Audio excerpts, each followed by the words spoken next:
How Cyberpunk 2077 Destroyed Starfield by one of our channel favorites. Super nice guy. Actually literally commented on one of my React videos, by the way. Shout out to AVV Gaming. Highly recommend you go check him out. Go watch this video before you watch mine. That goes for you too. YouTube Frogs. YouTube Frogs. Top link in the description will be the original video. Go show AVV Gaming some love, dude. Also, fair warning. Talk too much. I reply to almost every chat as well. So you've been warned. Also, if you are new here on YouTube, feel free to drop a sub and a like. It'd be greatly appreciated. Also, if you want to stop by stream sometime, second link in the description. Let's get into it, baby. I'm super excited about this because I think the correlations that he's going to draw is going to be similar to what I was saying when I was saying the other day that Starfield 2.0, don't even think it's going to be anywhere close to the way that Cyberpunk reworked their game. Sorry, I had to think there. Dude, that's awesome, Julian. That's huge, bro. Apparently learned how to swear from watching gritty cop movies from the 80s and 90s. Wait, that's actually hard. Okay, sorry. Let's get in here. In 2023, just want to catch up real quick. Bethesda released Starfield, their first new mainline title in 8 years. Their previous single-player release, Fallout 4, received mixed reviews and was overshadowed at the Game Awards by The Witcher 3, which pushed the open-world RPG formula far beyond Bethesda's standard. Starfield launched to heavy criticism. Do you think that anyone at Bethesda holds like anger towards CD Projekt Red for blowing their RPG out of the water with The Witcher 3? Do you think? Also, the fact that not that Metacritic matters that much, but I feel like the user scores do matter more than the critic reviews, right? The fact that Fallout 4 has a 7, I wonder if that's because of like the anniversary edition, because I feel like that game was kind of held as like a good like 8 out of 10 for a while there, where it wasn't like incredible. Like I think a lot of people could make the argument, especially in 2011 and 2012 and 2013, that Skyrim is a 10 out of 10 or close to, right?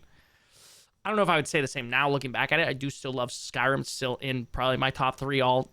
Actually, I probably wouldn't say that because I played Expedition 33 this year, probably bumped it out of there. It's probably right now for me, probably top, here, we'll go top 4 right now. Skyrim, Cyberpunk, Red Dead 2, Expedition 33. And to be fair, the top 3 are really just like emotional for me and like the story that they told and how it resonated in my life. But yeah, this is actually kind of insane. Also the 7 for Starfield. I don't want this to just be a straight up me taking a laugh out of Starfield, because I know that like I have friends that like Starfield. I need to give it another go because I think it is an overall good video game. I just don't think it's incredible the way that people have expected games from Bethesda. You know what I'm saying? God of War 2018 is my best game of all time. That's valid. Larry and CD Projekt Red both pissing off industry by making good games. Yeah, exactly.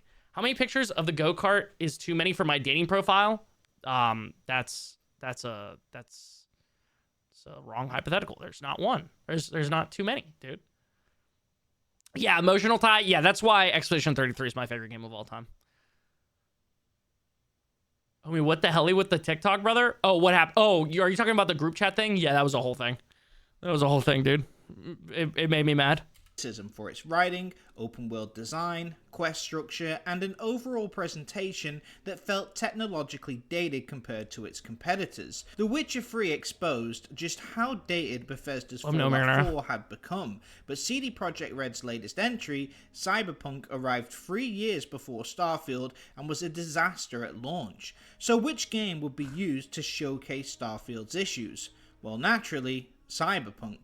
During that 3-year gap between Cyberpunk's and Starfield's release, CD Projekt Red had quietly gone about fixing the game. Multiple patches, content add-ons, and graphical enhancements had transformed the game from a bug-ridden mess to arguably one of the greatest open-world games of all time. Despite major improvements, the game's redemption largely went unnoticed, with most players unaware of how much it had changed and had not had a reason to return after its launch. Starfield released on September the 6th of 2023, and before many players had even finished it, Cyberpunk dropped Phantom Liberty just 20 days later. Players returned to discover a transformed game, and suddenly... I didn't realize that Cyberpunk Phantom Liberty came out that much later. For some reason, I thought it came out in like 2022. But yeah, Starfield released late 2023 because I remember Pre-ordered the deluxe edition.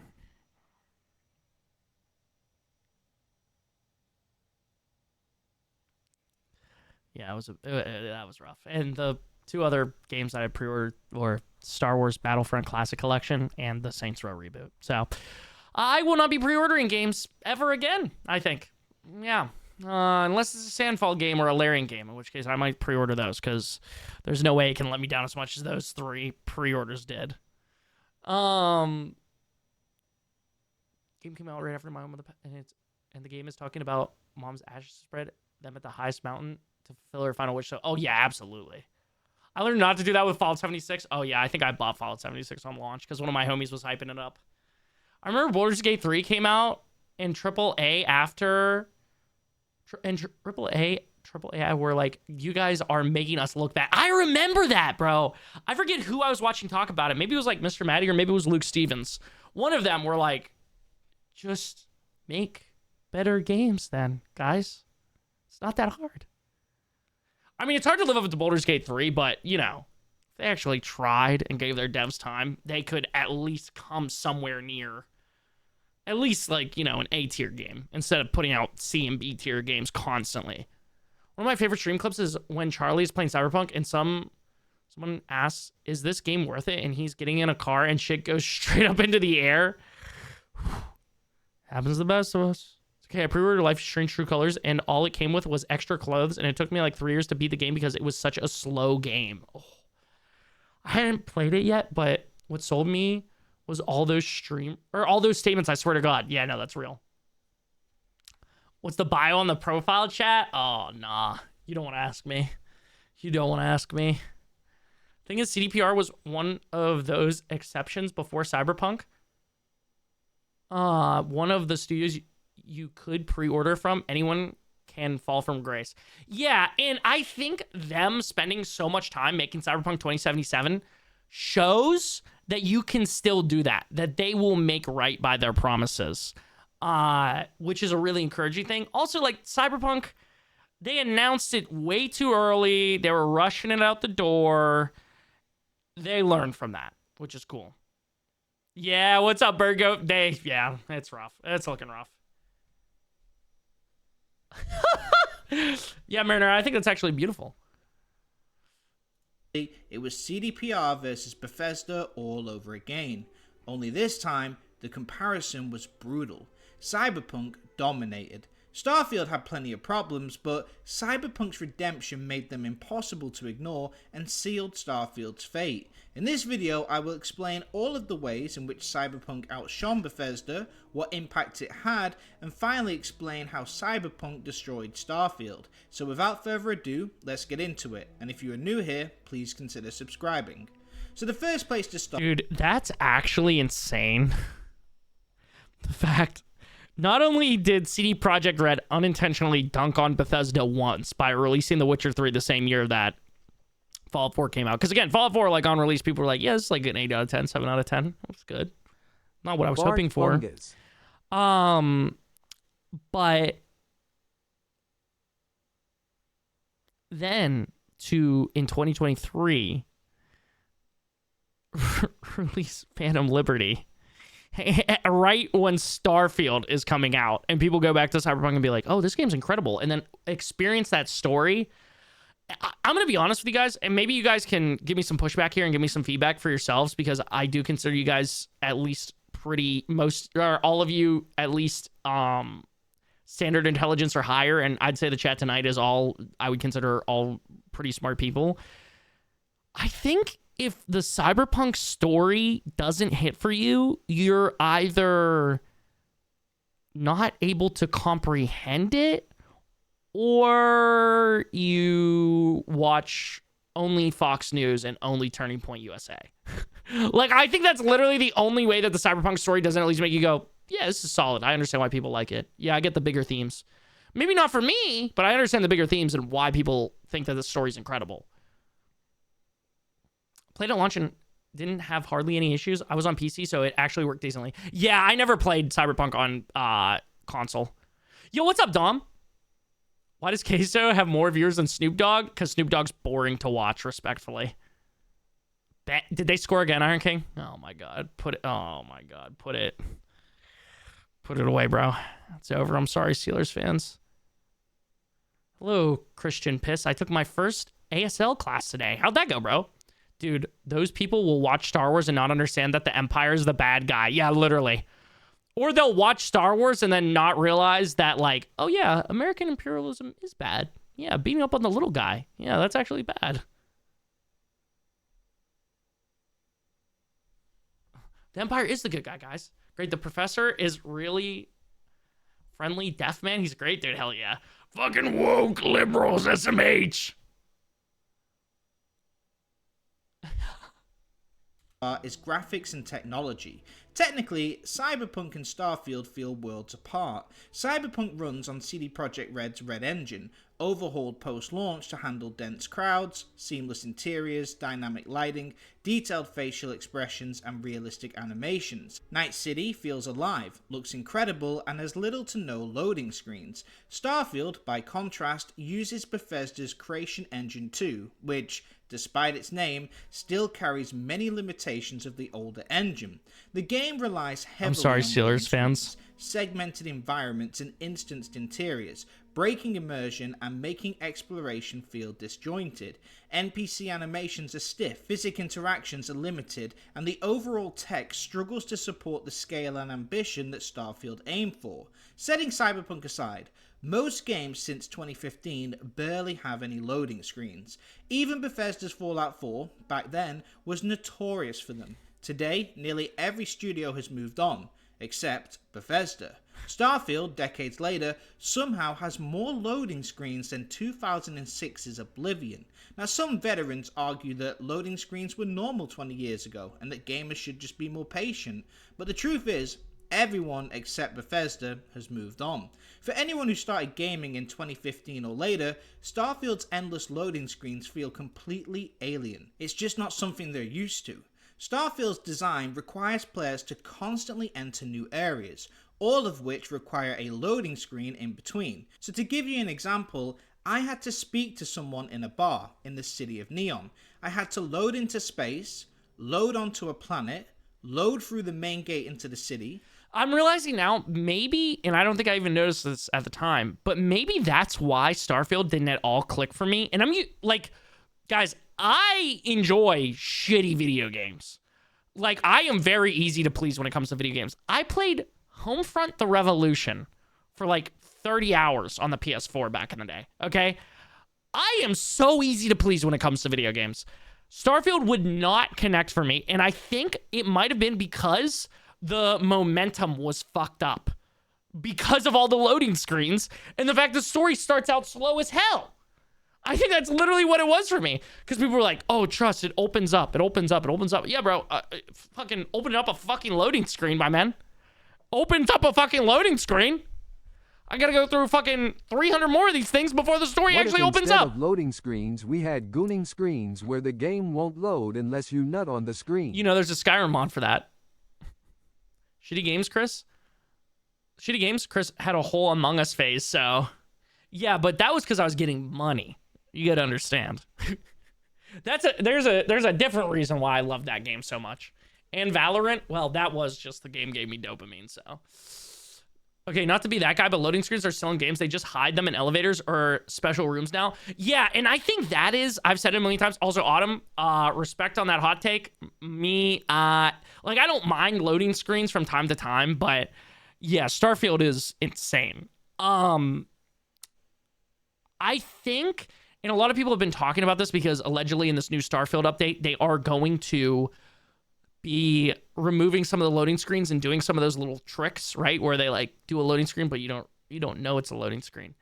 I think that infinitely makes the flow better, because in my mind, and this is like super nerdy comparison, but when I'm about to render something just right out of Premiere Pro, like when you're about to render something out of your editing software, my brain gets totally sucked out of that. And I go, oh, okay, nothing's going on. I'm going to play on my phone. Or like, I'm going to do something totally different, right? Same thing happens with Starfield, in my opinion. Same shit happens with Starfield. Is like, oh, okay, I'm checked out.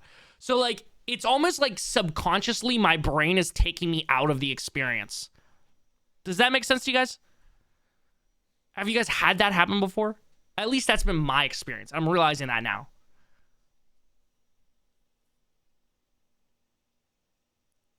Low key, I hooked up my Xbox One S up today just to explore games and tell me why GTA 5 took longer to load than on my PS3. I think they just expected the modding community to fix it for them. Yeah. 24-6, bro. Throws the 4th pick of the fucking night. GG's. Next year, maybe. Hey, Kilo, don't worry. They get... What? I would love to sit here and break down what I think the Steelers should do next, maybe after this video. But, hey, it'll be okay, King. It'll be all okay, bro. They're the Steelers. They're always going to be trying to figure out a way to be good. Bro, I watched Jacksepticeye's new video, and the game he played made me actually fucking cry. I'm going to have to tap in. Favorite loading screens are the ones that you look at in game. Oh, may not look at in game models. Any game before 2015 having loading screens makes sense. After 2020 or 2015, it's just an excuse. Yeah. Yeah, again, I think if Bethesda had done what like even Cyberpunk, one of the loading screens is like when you're going up the elevator. If they had done some shit like that, or like, oh yeah, we're gonna like preload you going into your ship. So then when you go into your ship, it is a loading screen that you don't really know. That's gonna get you into space. I think that would have made the game, like that would have improved the game in an insane amount.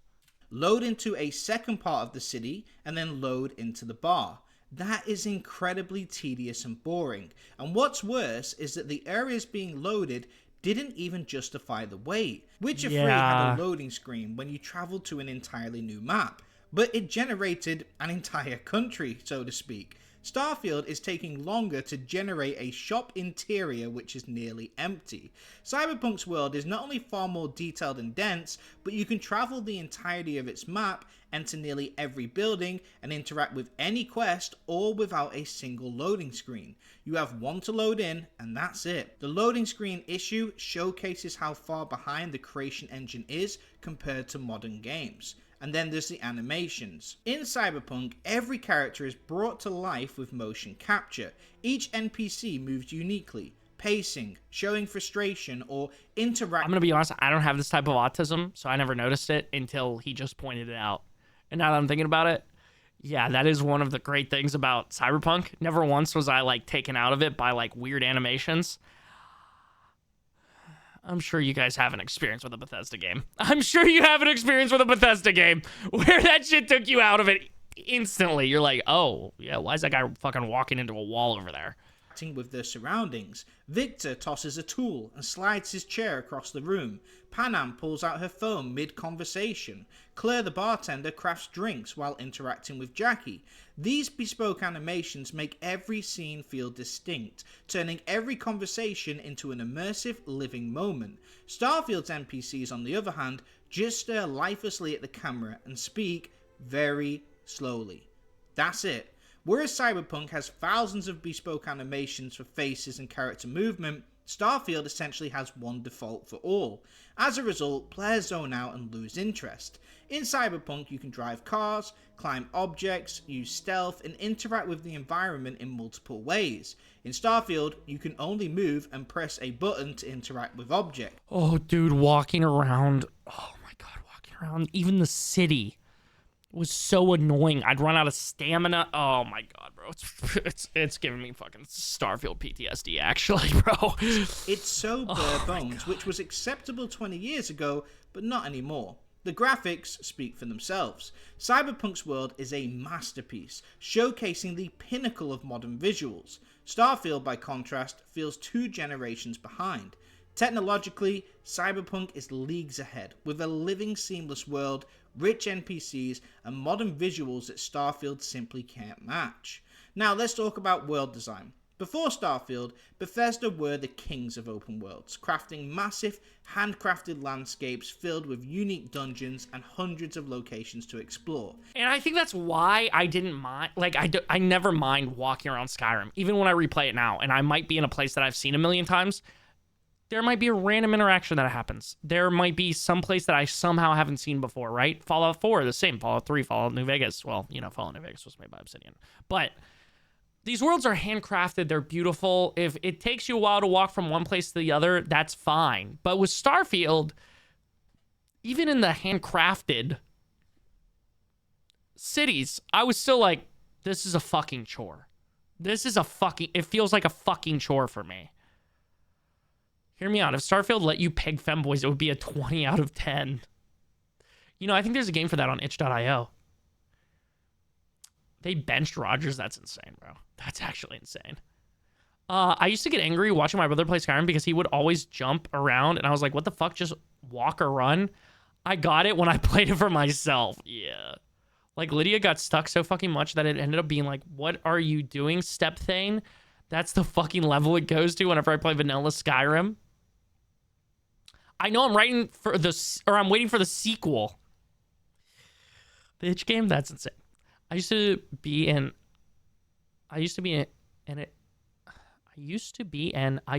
adventurer like you. Then I took an arrow in the knee. Yeah, exactly, man. If there was unexplored territory, players were guaranteed a fresh experience. I used to be an adventurer like you, and then they implemented this new stupid fucking running system into Starfield where, don't you like lose health or something? What is it that happens if you run too far? And then you have to sit there and wait for your fucking stamina to recover. Oh my god, I'm getting fucking pissed off just thinking about it right now. If they went there. If they hadn't delved into a dungeon, there was something new to find inside. This is what made their world so memorable. Starfield changed this formula. Instead of a handcrafted world, Starfield's 1,000 planets are procedurally generated, with landmarks, plants and dungeons placed at random. The planets feel bland, the journeys between locations empty, and walking can take nearly 10 minutes with nothing to see in between. In classic Bethesda games, the journey mattered as much as the destination. Forgotten ruins, hidden caves, and random NPC events made every step worth taking. In Starfield, there's nothing in between, making travel dull and uninteresting. When you finally reach a dungeon, it's often recycled from a tiny pool of pre-built designs, making repeated visits feel identical. New planet, same dungeons, which ruins the experience. Unlike Skyrim or Fallout, exploration no longer guarantees unique experiences. The journey is dull, the destination's predictable, and the world ends up feeling artificial. Cyberpunk instead decided to... Dude, I remember when I was playing Starfield, sorry to keep just ragging on Starfield, but I'm just sharing my experience, bro. I was like, okay, let's go look at this space station here full of enemies and see if there's anything interesting. There was nothing interesting. There was literally nothing. There was like, okay, loot. It was boring as hell. If you do that shit in like Skyrim, I feel like there's like a quest, or like you eventually revisit that dungeon, or it feels like something totally different. It felt like every other random fucking building in Starfield. There was nothing special about it, which again, I think is why it just didn't stick for me. Is because I had this expectation of what a Bethesda game was like, and it's not what a Bethesda game is supposed to be. Even Fallout 4. Like Fallout 4, I feel like every location is like somewhat unique, or like unique in their own ways, or it's just not, bro. Fallout 76, every location's unique in its own way. Yeah, dude, Nerdberry, that's fucking hilarious. Saying you're gonna reply to people, annoying people or trolls with Skyrim dialogue, NPC dialogue. I never played Starfield. I have No Man's Sky, though I hear that it is way better with the Star Wars mod. I do want to try that out, high key. The only thing that made Starfield worth it was if you had Game Pass. I actually agree. I think if you have Game Pass, even, you know, if you're crazy enough to pay $30 a month for it right now, which by the way, as a long-term Game Pass dick rider, I canceled mine. I have literally been on Game Pass's dick since like 2019, and then this year I was like, for Call of Duty, really? We upped it once, and then we're gonna up it fucking again for Call of fucking Duty. Really? No, I'm done. Fuck you, dude. I don't want your fucking AI slop, Black Ops 7. But yeah, Game Pass, literally. Low-key, every time I played Skyrim, I got softlocked by a glitch, but I was playing on Switch, so that could have been an issue. Yeah, but also, to be fair, that game is getting released 10 years after the fact on Switch. not 10 years at that point when they released the first Switch port, but like a while after. They should have that shit figured out by now. And they want to charge $1,200 for the new Xbox. Just get a PC at that point. Yeah, literally. Well, I think that's kind of where they're moving to, at least from some of the people I've been watching talk about it. I forget who I was watching the other day talk about the Xbox. Maybe it was the Black Hokage, or maybe it was someone else. But yeah, apparently Xbox, like the next Xbox is pretty much just going to be an Xbox branded PC. It's like, well, what the fuck is the point, bro? Why would I want that? Why don't I buy a PC I can fucking modify myself, or a pre-built? Yeah, Xbox just wants to be a publisher. Yeah, I mean, I think they're kind of being forced to that at this point, which is bad because, again, we already have an oligopoly going on here with the consoles. But it's going to get even worse, which is going to be bad. But PC gaming on top. The Switch version is fire as fuck when the audio glitch happens and it plays loud static out of nowhere. Yeah, shout out. Copied the Bethesda formula of old and handcrafted the entire world. Yeah. Night City is a masterclass in handcrafted design, with every street, building, and alley meticulously crafted. Each district has its own architecture and personality. Skyscrapers tower above. The TVs and billboards have animations constantly running on them, and side quests send you into unique story-rich locations, making exploration endlessly rewarding. One could argue it is the most visually impressive and dense open world in gaming history. But the point is, because every inch is handcrafted and every location is unique, Cyberpunk improves on all of Starfield's flaws. It plays like a 2020 Bethesda title should, whereas Starfield doesn't. Handcrafted always wins. But even then, Starfield's handcrafted parts fall way behind Cyberpunk's. Let's compare Neon City to Night City. The latter feels like a real city, bustling with NPCs who react to player actions, go about their own business. There are shops, restaurants, and events taking place all over. You generally feel like the city is alive and a real place that goes on without you. Neon City, on the other hand, feels like a movie set where nothing is real. NPCs don't react to player actions. They wander aimlessly without a destination, and it just feels so flat. It doesn't look like a city, more like a poor impression of one. The dancing aliens in the club really drill home this point. Night City feels like a real living... It's almost like a moment where you're like, never meet your heroes type of thing. If I could just, in my head canon, be like, oh yeah, Bethesda sadly closed down after the release of Fallout 4. I think life would be so much more sweet. You know what I'm saying? Stormin, how's it going, bro? Stormin, how's streams been going, bro? Dog, I don't think I'll ever get a console when I can play online for free on PC. The Switch is the only online subscription I've ever paid for because 20-ish for a whole year is pretty damn good. Yeah, on God, dude. Yeah, I feel like that's high key to tech. Like, if you're not a content creator and you have a PC and you don't mind waiting for PlayStation exclusives, get a PC, wait a couple years, or wait a little while, get a Switch too. Like, it's free. Not actually free, but you know what I'm saying. Microsoft already fucking releases PC. They don't need Xbox releasing PCs disguised as consoles. Yeah, well, the Xbox name carries weight, though, is the thing, so they will. If I ever got to meet Todd Howard, you'd never see him in media again. What? Hear me out. You start playing sad games and cry on stream for new tech. Yeah, dude, why do you think I'm trying to replay Expedition 33 on stream? That farm mission in Cyberpunk haunts my nightmares. Oh, the one where the dude's nephew got kidnapped? That one was fucking insane, bro. Dude, that's another thing. And AVV here might get to it, right? But let's compare. I haven't played that much Starfield, so I'll say Fallout 4. Fallout 4's side quests to Cyberpunk 2077 side quests. In their difference and their stories and like all of that.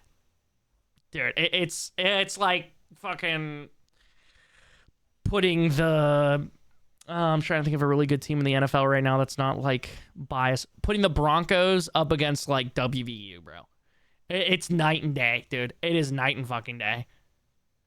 Honestly, it just depends on what you want. I got tired of trying to optimize every fucking game myself, so I got to switch to That way, I know every game I'll buy will run good. Yeah, I mean, that's why I bought the PS5. It was to, like, hopefully most of the games will be, have, like, a slightly, you know, resolution down, but everything will run good, because my PC's getting a little bit older. It should still be able to run everything pretty close to the best graphics, but just to be safe. Place where real people live and go about their lives, whereas Starfield's towns feel fake. In short, while Bethesda once excelled at handcrafted worlds, Starfield's procedural planets feel empty, and even its handcrafted locations fall flat, with lifeless towns and recycled dungeons. Cyberpunk's Night City, by contrast, is meticulously crafted down to every building, alley, and NPC, making exploration feel alive and proving that handcrafted design still reigns supreme. The fact there are hundreds of cars you can drive compared to Starfield's one buggy isn't even worth discussing. Cyberpunk's world is just better designed and offers more. And then there's the quest design. With the Phantom Liberty expansion, Cyberpunk now offers over 270 side quests split into different categories: side quests, gigs, NCPD scanners, and other tasks. What is so important is that all of these are handwritten. Side quests feature full stories with unique characters, grounded mature writing, and memorable one-of-a-kind experiences. Decision making is central, offering players multiple outcomes depending on their choice. Gigs or missions with... Now I just want to play Cyberpunk. No, chat, if I'm like, yeah, I'm not streaming this week, just want you guys to know, I will be going through and doing all of the side quests in Cyberpunk. That's what I'll be doing. I might be like, oh yeah, I'm editing one TikTok a day, okay? Unique interiors that emphasize player freedom, letting you choose your approach: stealth, guns a-blazing, or through secret passageways. NCPD scanners tell many stories, and the other quests unlock new things like vehicles, apartments, and more. No matter which quest you partake in, you are guaranteed a unique experience of the highest quality. Contrast this to Starfield, which offered something completely different. Most of the handwritten side quests boil down to simple fetch quests. For example, can you get me a coffee, or I want a root beer from a bar that's 7 galaxies that away. Whereas Cyberpunk's side quests offer mature, complex writing, Starfield barely has any story, and the writing that's there comes across as very juvenile and one-dimensional, and in most cases, decision making is not an option. Starfield's bigger quest problem is that most aren't handcrafted, they're procedurally generated. With a procedurally generated world, designers can't build quests around specific locations, since those locations might not even exist, so they let the computer do it instead. The result is an endless amount of procedurally generated side quests, but they end up amounting to simplified fetch objectives. Go find X thing, go kill X person, go destroy X ships at X location. No story, no unique characters, just a never-ending chain of repetitive objectives. This is the majority of Starfield's quest content. The settlements need your help all over again, but way worse, because they can create as many as they want. They can make as many as they want, dude, because the computer will just keep generating more and more. More and more. As you know, they didn't. Or no, you didn't, by the way. Your account didn't. What, were you were in that, hey, let me get them free OnlyFans. Oh, your friend was on your Discord. Oh, okay, word. Hot take, Skyrim feels pretty empty. I was just thinking about that. I think it's kind of more of a, 2011 type of thing there, where they couldn't add more cities and stuff. But I think that's one of the biggest complaints with Skyrim, is just the fact that it does sometimes feel empty in comparison of like how many bandits there are to like regular civilians. One thing I hate about Cyberpunk is sometimes it'd be throwing you into shit that's way too hard for early game, but doesn't tell you that. Like one issue I had was this gang would just target my car and wouldn't stop. I got stuck like that for a bit. Same with the mall mission. Like, I'm on the easiest mode, and it's still crazy. Not the way I mod the game. It's not empty. Yeah, let them know. Let them know, twin. Which is the exact opposite of Cyberpunk's design. In short, every Cyberpunk quest is handcrafted, dude, this one's story-driven, insane, and decision-rich, while Starfield's procedural quests are repetitive, shallow, and largely stripped of character or meaningful choice. And then there is the writing and lore. Cyberpunk is based off of Mike Pondsmith's work, where he created the entire world and the types of people who inhabit it. You have a high volume of factions, different businesses, brands, and terminology that makes the world feel established. Terms like choom, gonk, and joy toy are words used only in this cyberpunk universe. Corporations like Militech, Arasaka, and others have a well-established history and hierarchy. Gangs like the Tiger Claws and the Animals are the same. There are restaurants, car manufacturers, celebrities, and so much more. It's an incredibly dense world with a rich history. Essentially, the world has already been built, and it is CDPR's job to write stories within this world. The result is some of the most grounded, morally grey, and serious writing in gaming. I was gonna say that about the Starfield quests. I feel like, here's the thing, if those Starfield quests were randomly generated in a world of like Star Wars, I would be way more interested because I love that universe, right? And I'm just like happy to live in it. Starfield, again, I just can't fucking connect to that. There's nothing like cool in there. There's no like backstory in there that makes me actually interested in being in the world of Starfield. You know what I'm saying? Isabella, what's up, homie? Stormin, my goat. I love you, King. Surround. I might have forgot to say it. How's streams been going, goat? Gate to Sovngarde collection, bro. That shit's gas. It was a little too hard for my little poo brain, but it is so gas. The picture, I got a package, and the picture they took makes it look like the delivery person is a cryptid. Yeah, Bigfoot. He had to get a job, man. Times are tough. Featuring acting performances from Keanu Reeves and Idris Elba, the performances match the strong narratives. Bethesda, on the other hand, had to create their own lore from scratch. Before this, they had The Elder Scrolls, which was written by Ted Peterson and Julian LaFay, and Fallout, which was written by Tim Kaine. So they already had a world created, based on thousands of pages of lore text. They just had to write within them.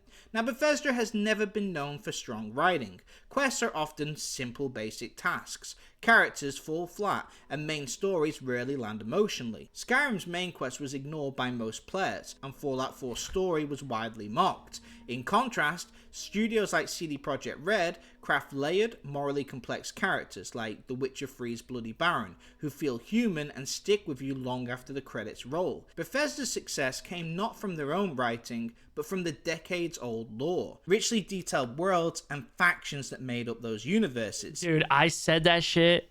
I forget what we were talking about, but like the writing of the characters in Cyberpunk 2077, you be thinking about that shit. Like literally, all the quests with the Aldecaldos, that shit still sticks with me. Like it still resonates with me. Yeah, dude. Like the Companions quest line, I was talking about this, I think, right when we were talking about it the other day. That sticks with me, but I don't know how long that'll stick with me. I played that not too long ago, and I was like, oh, this is really cool. This is really good. But like, I don't know, nothing's really stuck with me in Skyrim like that, ever. Again, not to shit on Skyrim. Skyrim's probably my 4th favorite game ever, you know? Oh, bet, Dom.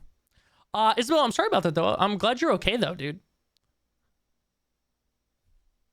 Fallout had factions like the Brotherhood of Steel and the Enclave, races like super mutants and ghouls. Elder Scrolls had factions like the Fighters Guild and Dark Brotherhood, 10 races including Argonians and Khajiits. Starfield had none of this, and was Bethesda's first attempt at creating their own lore, and this is where the issues came to light. First of all, they settled on humans in space. That's it. 1,000 planets the player can travel to, and humans are the only species to inhabit them. And those humans, well, they talk, act, and live just like humans do today. Whereas Cyberpunk's characters act very futuristic in the way they talk and think, Starfield's characters act just like we do now. So you end up with modern day Earth culture just in a space setting. So what factions did they settle on? Space cowboys, space pirates, moon farmers with southern accents.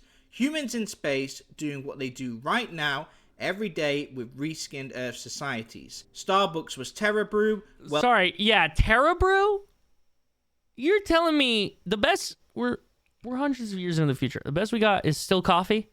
You're telling me they haven't come up with something new? They haven't developed some sort of new drink? Are you fucking kidding me? Wells Fargo was Gold Bank, Raiders were spacers, no aliens, no bizarre cosmic mysteries, just humans. How the fuck are you gonna have more races in a fucking medieval game than you're gonna have in a space game, bro? What the fuck? In space doing what we do on Earth now. Instead of building new societies that evolved independently across the stars, Bethesda transplanted the world we already know.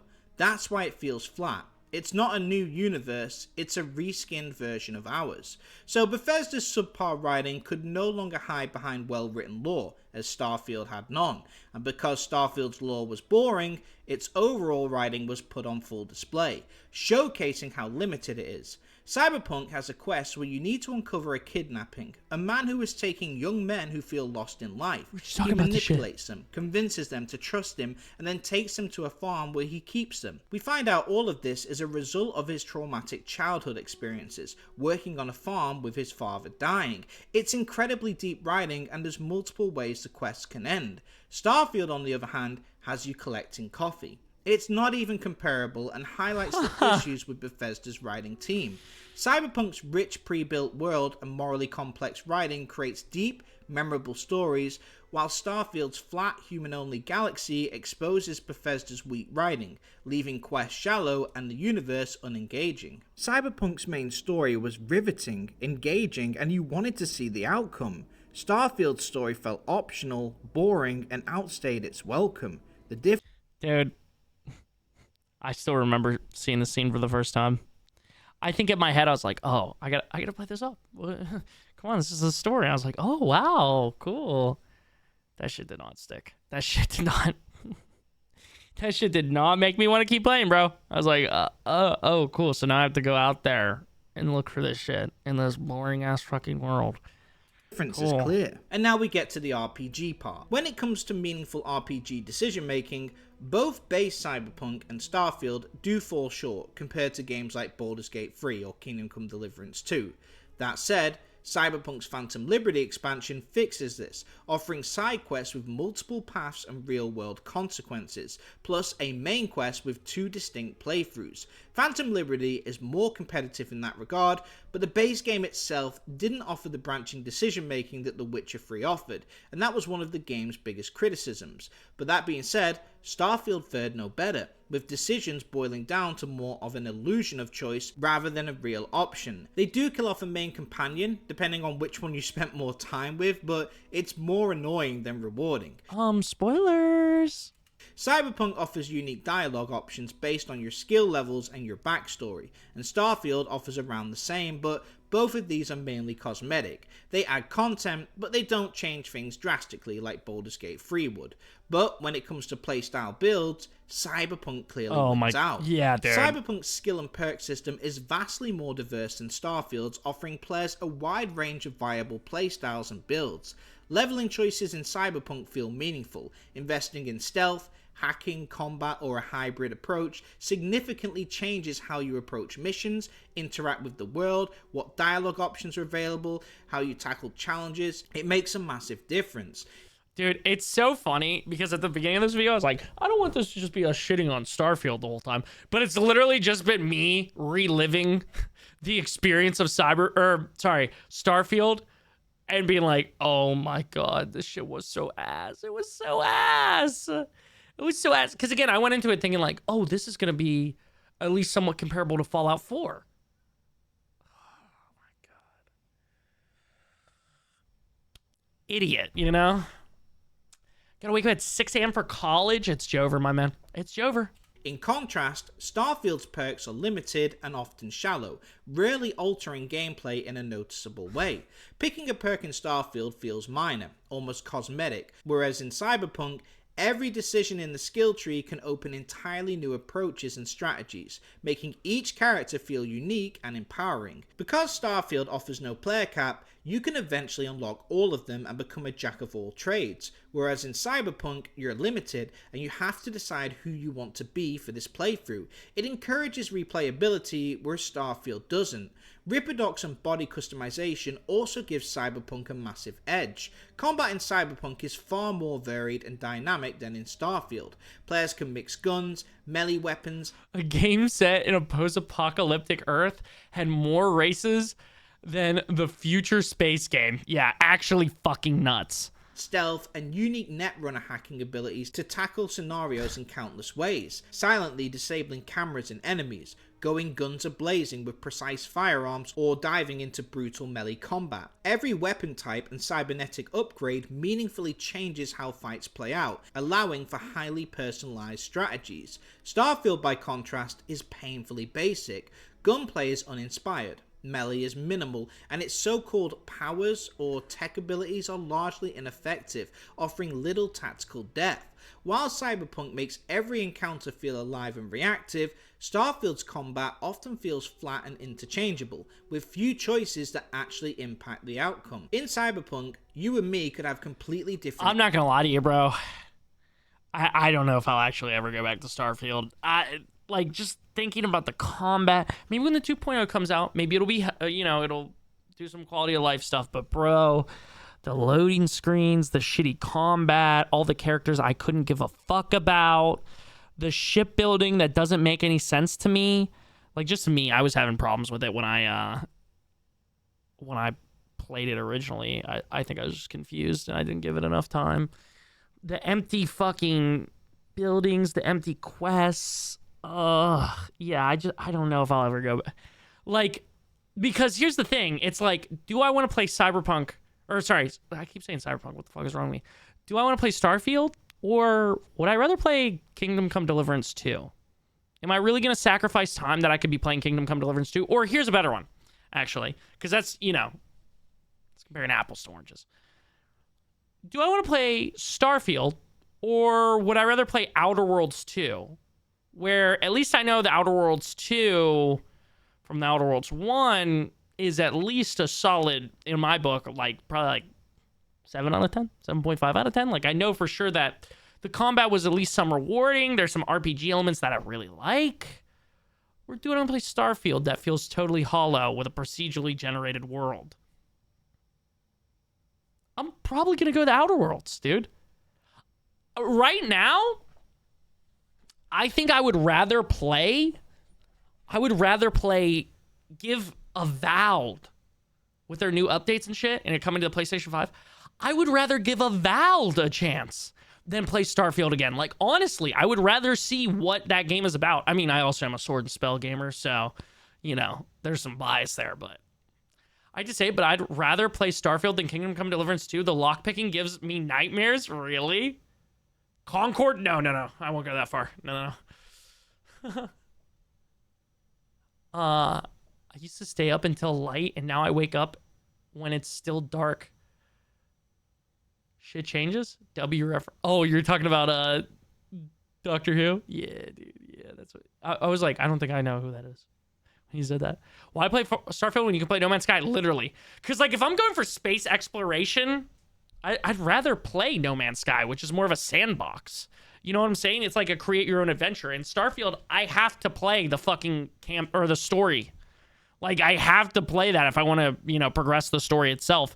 Starfield is literally just a sandbox. Experiences. I might go full netrunner and invest in my cyber deck, making sure to get the best skills and approach people from a distance, whereas you might go in on a melee angle, invest money into getting mantis arms and get a samurai sword and go straight into battle and slice everyone apart.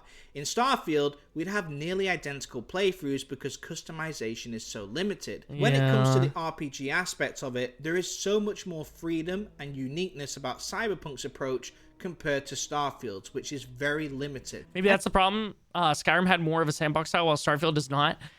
Maybe. I think the other thing with Skyrim, again, just goes back to the whole, like, Skyrim was so handcrafted, every part of it, where Starfield really feels like absolute shit. Like, it feels like absolute shit. Again, just thinking about my time exploring the world of Starfield, it was completely wasted. There is nothing memorable. In Skyrim, if you go off into a random cave, you discover a quest line that you might remember, 10 years from now. Where, like, Starfield just does... There's nothing there for me. As a companion of Doctor Who can't die and will fuck anything that breathes. Oh, okay. Yeah, modders literally gave up on Starfield. He also got a spin-off show. I'd rather play Femboy Feuda House. Femboy Feuda House Dirty Election. Femboy Burgers. Bunkered with a femboy streamer. This guy loves femboys. This guy loves femboys. And just to touch on the sound design, Cyberpunk's score is incredibly iconic and varied, True! with music synchronizing with cinematic moments enriching the experience. Starfield's music is static for the most part. Cyberpunk had 13 radio stations, each full of songs made specifically for the game and with DJ hosts. Despite Fallout 3 and 4 having radios, Starfield does not have one, which makes no sense when you consider how much it would. Like, the dude that made Skyrim together and Fallout together won't do Starfield mod. They did Hogwarts Legacy instead. That's actually insane. That's actually insane.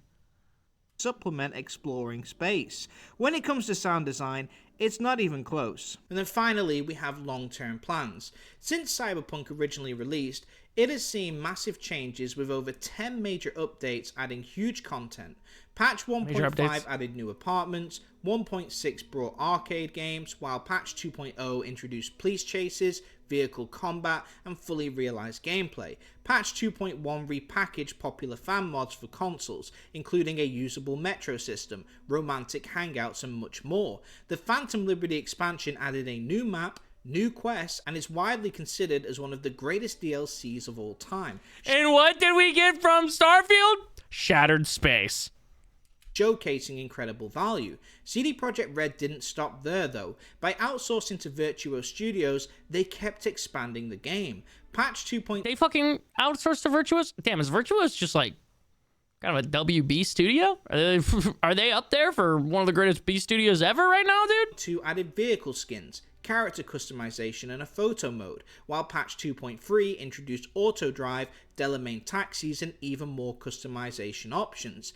Every 6 months, CD Projekt Red hosts a live stream to showcase upcoming free updates to the game.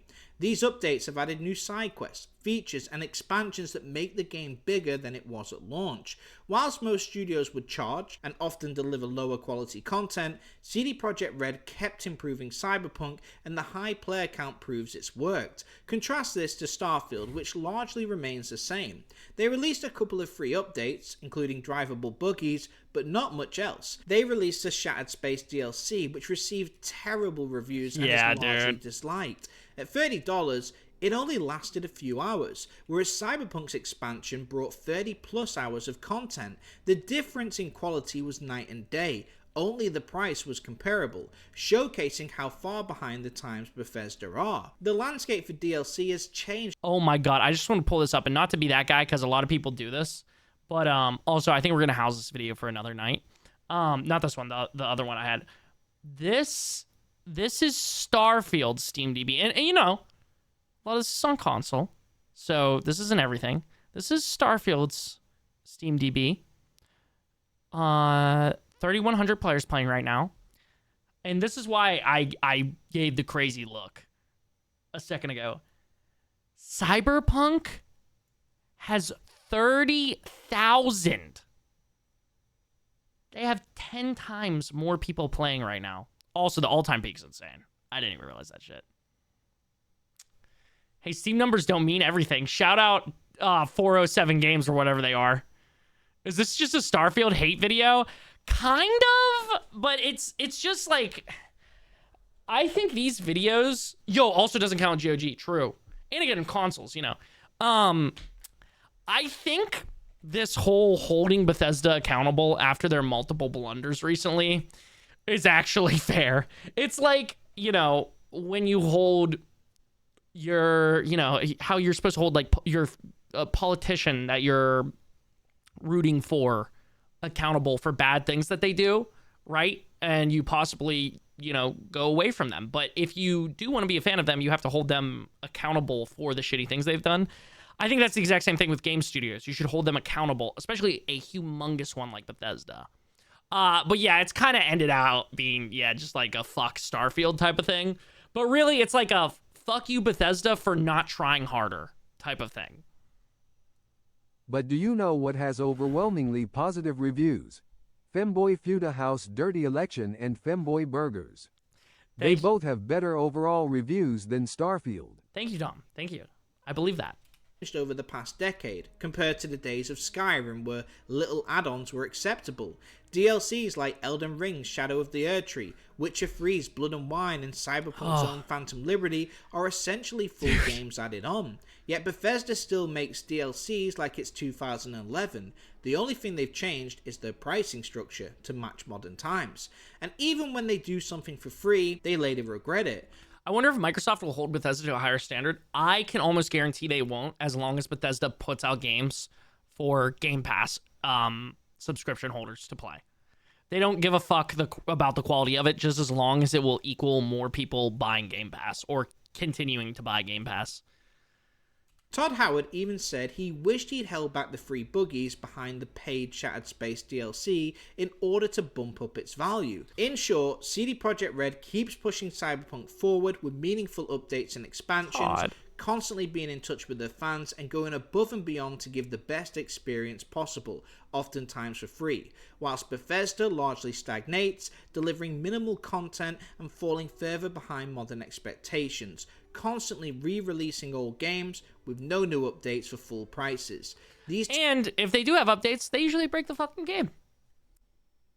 Two studios are heading in two completely different directions, one good and one not so good. There is so much more I can say on this matter, but you're probably getting tired of my voice. I know I am, so let's get to the point. When Starfield released, Cyberpunk suddenly hit its peak. The result was the comparison of two games which highlighted huge differences. One is a technical marvel, made by a studio at the top of their game, whereas the other is an outdated entry made by a studio that has fallen way behind their competition and survived only on their past work. Some may watch this and say that these two games are incomparable, as they have different designs, but I disagree. Bethesda were at the top of the open world RPG space 15 years ago, and now CDPR and others have taken up that spot. Whereas Bethesda 15 fucking years ago. Also, I would like to say, by the way, I've been sitting here shitting on Bethesda for a while, and I didn't say it while we were watching this because I say it so much on stream, so I feel like you guys already know, but I love Bethesda still. I really hope that they prove me wrong about so much of this shit. I really do. I really do. But I'm not getting my hopes up. I can cross my fingers. I'm not getting my hopes up, though. All jokes aside, Bethesda are some of the most money-hungry dipshits I've ever seen. That's wild. Bethesda stagnated after Skyrim, refusing to innovate or improve. Competitors like CDPR have pushed the genre forward. The truth is, these two titles are hard to compare because they're so far apart. If Starfield was made by a small studio who just got founded, it wouldn't be a discussion. Yeah. But this is Bethesda. They were the ones making the Cyberpunk of 2011. The fact that they were so dominant for so long, and now they're so far behind in every aspect that matters in an RPG, is truly sad to see. But the question is why? Why has CDPR managed to excel in every area Bethesda once did, whilst Bethesda has regressed? I personally feel it's because of arrogance and resting on one's laurels. Years of re-releases selling well, modern communities fixing broken games, and fans buying everything thrown at them made Bethesda feel invincible. They didn't need to adapt, because it wouldn't make them any richer. People would buy it regardless. As Bane says in Batman, victory defeated them. By being so successful, they lost touch of what made their game so special, and now we see CDPR, Warhorse, Larian, Rockstar, and many more continue to push the open world genre forward, whereas Bethesda continues to lag further behind. Witcher 3 destroyed Fallout 4 and Skyrim, and Cyberpunk destroyed Starfield, and by the time The Elder Scrolls 6 finally drops, they will be compared to Witcher 4, Crimson Desert, and GTA 6. I was about to say GTA. Oh, that video when the time comes. I was trying to click on the video. My bad. Yeah, dude. They better be packing some fucking heat for The Elder Scrolls 6, bro. Deep in my heart, I know you didn't mean to block me. Please forgive me, my love. I promise I've changed. What's up, Granish? To be fair, Bethesda was one of the first ones to put microtransactions into a game. Horse armor. Yeah, dude. Josh said that earlier, dude. It's fucking crazy. I think what happened is they got so used to re-releasing Skyrim that when it came to making something new, you literally said that right before he said it. That's crazy. Yeah, no, I'm with you. I'm with you 100%. I also think just literally like arrogance, to be honest. I think it's arrogance. I think they know they're one of the biggest and, most critically acclaimed game studios in the entire world. And they think they can do whatever the fuck they want, and they don't really think super, super hard about it. I don't know. And the team got super big. I've been saying that a lot. Team got super, super big, and they might not know how to handle that. And also, they just keep trying to appeal to the widest audience possible. We watched an AVV video a couple weeks ago where he was talking about that, where they were just trying to appeal to the biggest audience possible, and that's not when they make their best games. Yeah, dude. And they want fans to just buy any slop they put in the trough. Yeah, and I think they, there's a lot of Bethesda fanboys. I mean, I bit on Starfield. I bought the fucking deluxe edition before it even came out. In the end, Cyberpunk didn't just outshine Starfield. It exposed the full scale of Bethesda's decline, proving that innovation, care, and ambition will always beat legacy and complacency. But anyway, that... Also, I just want to say, I don't think like GTA compared to the Elder Scrolls 6 is fair, right? But the problem is Bethesda has, like the video we literally watched last night, has put themselves in the place where they are like trying to almost be Rockstar with the time in between their releases, right? So is it fair? No. But did they walk themselves into that fucking shovel that smacks them in the face when they step on it? Yes, they literally did that. If they didn't do Fallout 76 or Starfield, or if they didn't do both, we would have the Elder Scrolls 6 already, and we would be on our way to Fallout 5 right now. But since they had to get a live service game, and they had to do the game that Todd Howard has waited his entire life to make, now they've put themselves in a precarious situation. You got no one else to blame but yourself, bro. You got no one else to blame but yourself. Plus, I feel like Cyberpunk was better. People, they cut off pretty much the whole liberal audience with the anti-capitalism narrative in the game. Was better. People, they cut off pretty much the whole... Oh, you mean... Wait, do you mean like neoliberal audience? Of like, being like, yeah, capitalism's actually bad? Went into Case's chat and asked, are you Case okay? And got timed out? The hell? I feel like Cyberpunk was better for it. They cut off pretty much. Yeah, I mean, again, hey, I'm a progressive, so I fucked with the anti-capitalism message. And I think even people who are very pro-capitalism will say, like, yes, there is flaws in the system, and this could be a big problem in the future if we don't lock in here. The fact they did not drop at least a Fallout 5 announcement with the launch of the show is a huge ball drop, in my opinion. Yeah, and the video we were watching last night basically was saying, like, Bethesda did not expect Fallout 5, or sorry, the Fallout TV show to actually be as successful or really that successful, which is making sense. It's making a lot of sense. What do comments have to say? Cyberpunk 2077 has a quest with a vending machine that's more entertaining than the Starfield main quest. Cyberpunk has such amazing little touches, like walking to Ripperdoc to see a mom waiting, absorb in her tablet while her kid's sitting next to her on the floor, plays with a gun. I was gifted Starfield on my birthday as a pseudo joke gift from my roommate. We invited a pair of friends over so all four of us could take turns playing it, laugh, have drinks, and have a good time with Bethesda's newest jank game. Not even 3 hours in, all four of us were so exhausted and bored of the game that we agreed to go play other stuff instead.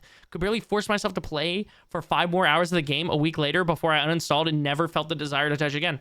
Pretty much, other than, inviting people over, pretty much the exact same thing happened with me, bro. Like, I put 8 hours in, I was like, yeah, I can't do this shit anymore. Also, what the fuck is my wide receiver 1 doing playing Arc Raiders with Burnt Peanut? Jamar? They got Walton fucking Goggins, and they didn't think it would do well. That's what I'm saying. I think it great. Shows they don't care about their audience or players. So, yeah, literally. Oh, they cut off the whole audience. They didn't play it safe, and it worked. You're talking about Cyberpunk? Yeah, dude. It's been 2 hours. My Wi-Fi is no longer stuck at 1 megabytes per second. Yo, W. Chat, I gotta piss. Do I have anything interesting on Twitter to share here?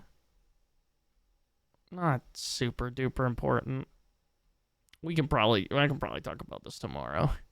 I want to play